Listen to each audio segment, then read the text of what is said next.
Традиционный фестиваль «Забайкальская студенческая весна-2025» в этом году вновь открыл шоумен, телеведущий, российский певец Вячеслав Макаров.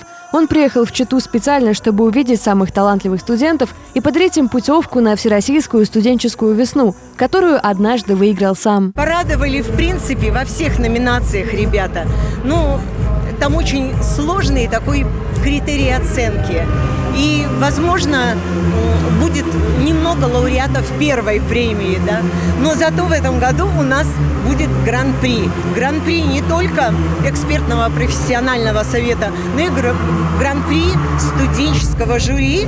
Это победители студенческой весны Забайкальской прошлых лет. В фестивале участвуют больше 600 студентов со всего региона. На гала-концерте они представили самые разные номера. Кто-то пытался покорить жюри национальными танцами, кто-то искрометными шутками, а кто-то проникал в самое сердце с помощью необычных, но очень душевных песен.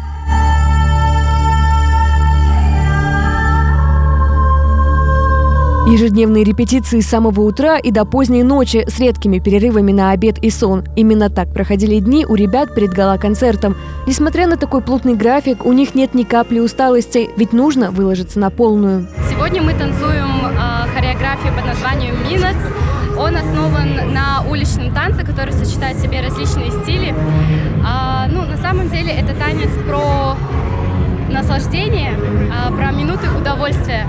И мы хотим, чтобы зрители наслаждались нашим номером так же, как и мы во время нашего выступления.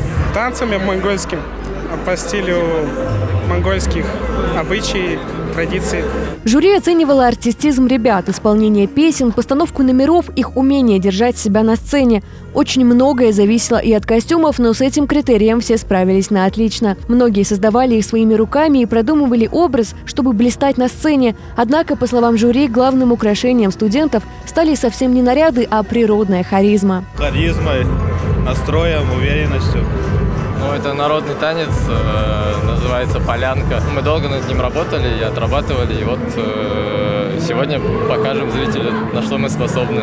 Победители фестиваля представят свои таланты всей стране. Уже в следующем году их ждет Всероссийская студенческая весна, где они выступят на большой сцене и поборются за гран-при. Екатерина Бакшеева, Владимир Николаев.